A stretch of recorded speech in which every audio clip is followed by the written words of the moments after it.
È atterrata in Perù e l'idea è di restare lì fino alla fine di marzo. Martina Podestà, giovane da poco laureata della parrocchia di Sant'Eufemiano di Graveglia.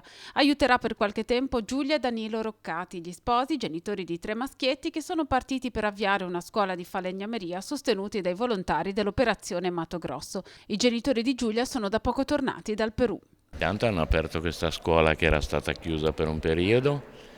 Al mattino hanno le lezioni scolastiche, essendo anche una scuola parificata, e al pomeriggio insegnano a lavorare il legno, piccoli lavori ovviamente, perché i ragazzi sono in età medio giovane, non possono fare grossi lavori. Quanti bambini ci sono? Quanti ragazzini ci 29.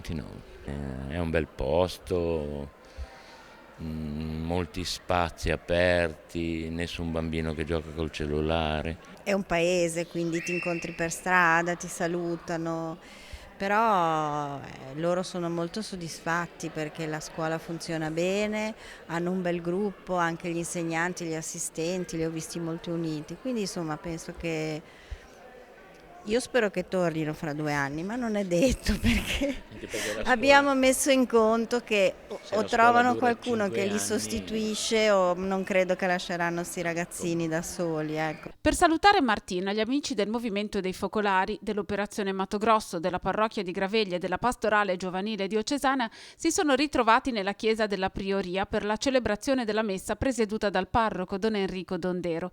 Per salutare Martina, per incoraggiarla, certo, ma anche per toccare con mano la sua testimonianza semplice e discreta. Quando sono partiti Giulia e Danilo, sapendo che andavano ad aprire una scuola, mi è venuta proprio la curiosità di andare a vedere cosa facevano loro. Quello che farò non lo so, non lo so neanche io, parto un po' così, tra virgolette, allo sbando.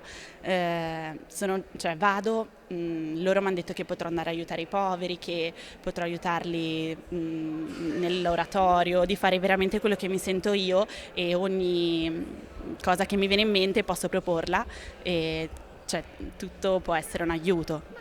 Senza l'affetto della tua famiglia forse sarebbe stato anche difficile scegliere di partire.